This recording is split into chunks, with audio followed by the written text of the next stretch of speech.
जिला collector Nizamabad mister Narayan Reddy ने press release जारी करते हुए कहा कि तमाम इलेक्ट्रॉनिक व प्रिंट मीडिया को इत्तला दी जाती है कि कोविड-19 एपिडेमिक एक्ट 1897 के मुताबिक न्यूज़ शाया करें।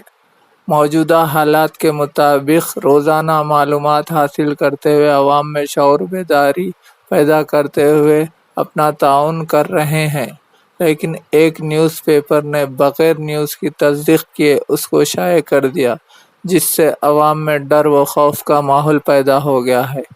इस झूठी न्यूज़ के शाया करने पर हुकूमत ने इस न्यूज़पेपर के खिलाफ FIR दर्ज किया है। लिहाजा तमाम इलेक्ट्रॉनिक व प्रिंट मीडिया को इंतबाह दिया जाता है कि पहले न्यूज़ की तस्दीक कर लें और अवाम को खौफ में मुब्तला करने की न्यूज़ शाया न करें।